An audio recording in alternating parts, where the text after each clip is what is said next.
No matter how my friends across the aisle want to spin it, no matter how they try to change the subject, these facts are facts. While the Senate used time-consuming roll call votes to confirm less than 10% of the previous 3 presidents' executive branch nominees, under President Trump, it is nearly 90%. Mr. President, this is not how the confirmation process is supposed to work. The Constitution makes Senate confirmation a condition for presidential appointments. But this campaign of obstruction is exactly what the Senate Democrats once condemned. Further poisoning and politicizing the confirmation process only damages the Senate, distorts the separation of powers doctrine, and undermines the ability of the president to do what he was elected to do. President Ronald Reagan used to say that people are policy. Attacking a new president's policies, therefore, often includes undermining his ability to appoint, his or her ability to appoint men and women to lead his or her administration. The Constitution gives to the president the power to appoint executive branch officials. The Senate has the power of advice and consent as a check on that appointment power. In the early months of the Obama administration, Senate Democrats were clear about how we should carry out our role in the appointment process.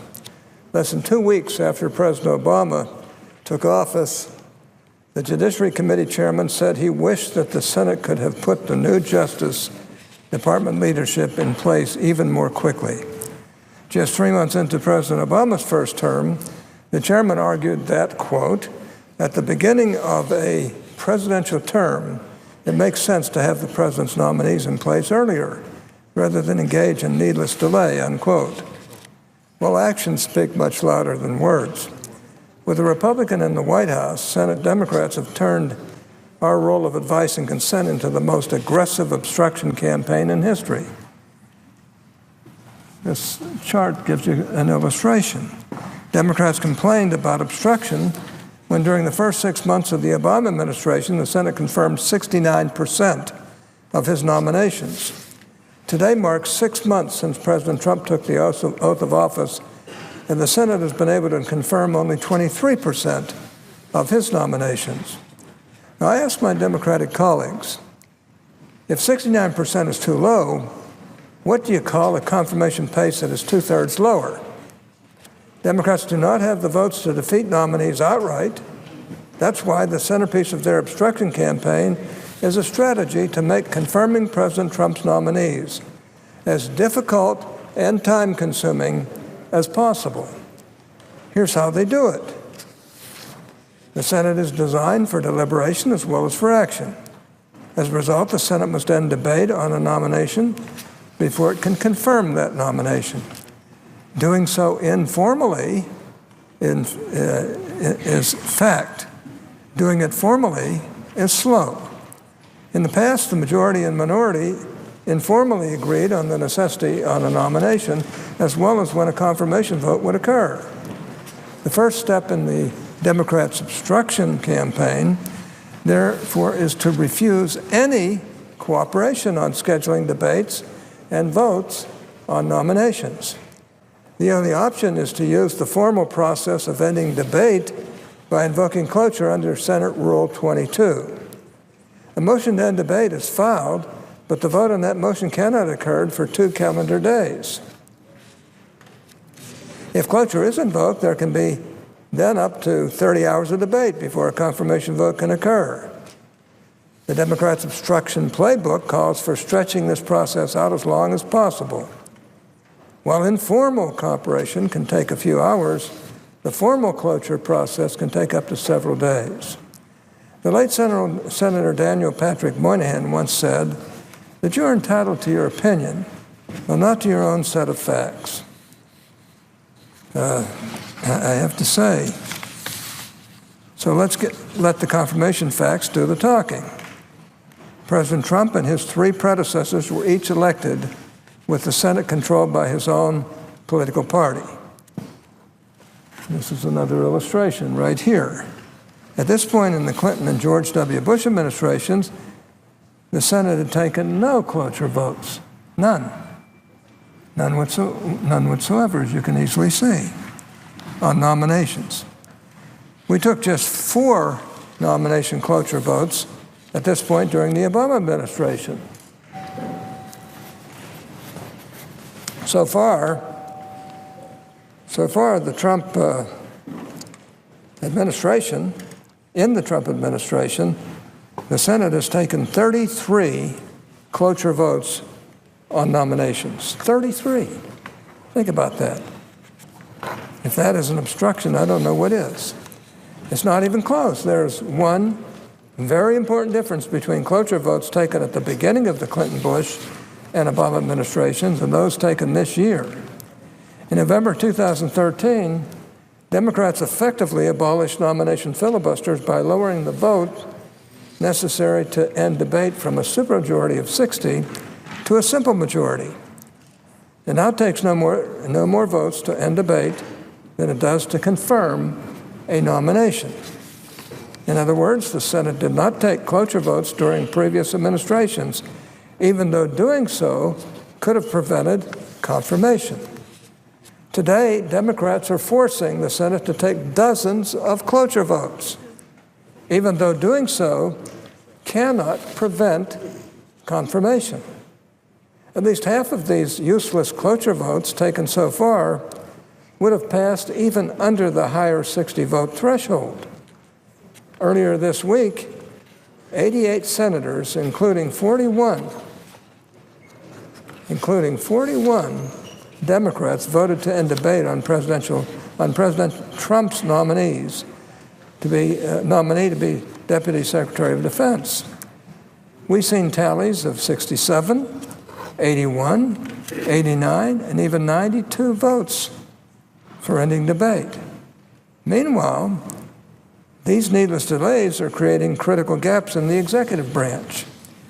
A clear example is the nomination of Macon Delrahim, a former Senate staffer that everybody on both sides knows is a wonderful guy, and everybody knows is honest. But this clear example is the nomination of Macon Delrahim to head the Antitrust Division at the Department of Justice. Antitrust enforcement is a critical element of national economic policy. It protects consumers and businesses alike. And without filling these important posts, uncertainty in the market reigns. This is a particular problem at a time of common and massive mergers and acquisitions. And yet Mr. Delrahim, like dozens of others, has been caught in the maelstrom of delays. Mr. Delrahim was reported out of the Judiciary Committee on a 19-1 vote. Everybody there knows how good he is, how decent he is, how honorable he is, how bipartisan he's been. He is supremely qualified and enjoys broad support throughout the Senate as a whole. Yet his nomination, like so many others, languishes on the floor because of Democratic obstruction. Indeed, it has taken longer to get Mr. Delrahim confirmed than any antitrust division leader since the Carter administration. And keep in mind, this is a former staffer of ours who served both Democrats and Republicans. Mr. President, regarding the delay in Mr. Delrahim's confirmation, I ask unanimous consent to enter 2 news articles into the congressional record. Without objection. Thank you, Mr. President. Of course, Mr. Delrahim's appointment is just one example among many. But this particular example serves an important case in point. Democrats are deliberately slow-walking dozens of confirmations in a cynical effort to stall the president's agenda and hurt the president. But they're hurting the country. They're hurting the Senate. They're hurting both sides. Now, I don't want to see Republicans respond in kind when Democrats become the majority and when they may have the presidency. And it probably won't surprise anyone to hear that they're not limiting their obstruction campaign to executive branch nominees. In fact, looking at the judicial branch shows that this is part of a long-term obstruction strategy. In February 2001, just days after the previous Republican president took office, the Senate Democratic leader said they would use, quote, any means necessary, unquote, to obstruct the president's nominees. A few months later, Democrats huddled in Florida to plot how, as the New York Times described it, to, quote, change the ground rules, unquote, of the confirmation process. And change the ground rules is exactly what they did. For 2 centuries, the confirmation ground rules called for reserving time-consuming roll call votes for controversial nominees so that senators could record their opposition. Nominations with little or no opposition were confirmed more efficiently by voice vote or unanimous consent. Democrats have literally turned the confirmation process inside out. Before 2001, the Senate used a roll call vote to confirm just 4% of judicial nominees, and only 20% of those roll call votes were on unopposed nominees. During the Bush administration, after Democrats changed the ground rules, the Senate confirmed more than 60% of judicial nominees by roll call vote, and more than 85% of those roll call votes were on unopposed nominees. Today, with the Republican president again in office, Democrats are still trying to change the confirmation ground rules. The confirmation last week of David Nye to be a U.S. District Judge is a prime example. The vote to end debate on the Nye nomination was 97-0. In other words, every senator, including every Democrat, voted to end the debate. Most people of common sense would be asking why the cloture vote was held at all. Why the delay? The Democrats did not stop there. Even after a unanimous cloture vote, they insisted on the full 30 hours of post-cloture debate time provided for under Senate rules. And to top it off, the vote to confirm the nomination was 100-0. I don't want anyone to miss this. Democrats demanded a vote on ending a debate none of them wanted, and then they refused to end the debate that they had just voted to terminate. All of this on a nomination that every Democrat supported.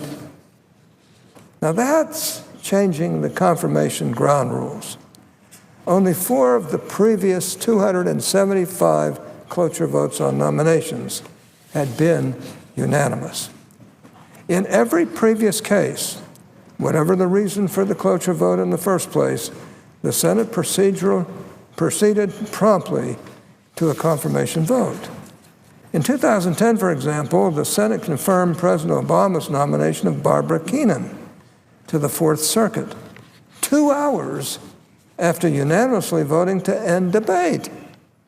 In 2006, the Senate confirmed the nomination of Kent Jordan to the Third Circuit less than 3 hours after unanimously ending debate. And in 2002, the Senate confirmed by voice vote the nomination of Richard Carmona to be Surgeon General less than 1 hour after unanimously ending debate. The Nye nomination was the first time the Senate unanimously invoked cloture on a U.S. District Court nominee. This was the first time following a unanimous vote to end debate on any nomination that the minority refused to allow a prompt confirmation vote. Here's another chart that gives the illustration. The percent confirmed by roll call vote during the Clinton administration, as you can see. George W. Bush administration, the Obama administration. Now here we are in the Trump administration, and they are not confirming his nominees, even though they're qualified and the Democrats admit it. No matter how my friends across the aisle want to spin it, no matter how they try to change the subject, these facts are facts. While the Senate used time-consuming roll call votes to confirm less than 10% of the previous 3 presidents' executive branch nominees, under President Trump, it is nearly 90%. Now, I admit the Democrats are bitter about the Trump win. I understand that. Everybody on their side expected Hillary Clinton to win. And many on our side expected her to win as well. But she didn't. And President Trump is now president, and he did win. And he's doing a good job of moving these people up here to the Senate for confirmation. Mr. President, this is not how the confirmation process is supposed to work. The Constitution makes Senate confirmation a condition for presidential appointments. But this campaign of obstruction is exactly what the Senate Democrats once condemned. Further poisoning and politicizing the confirmation process only damages the Senate, distorts the separation of powers doctrine, and undermines the ability of the president to do what he was elected to do.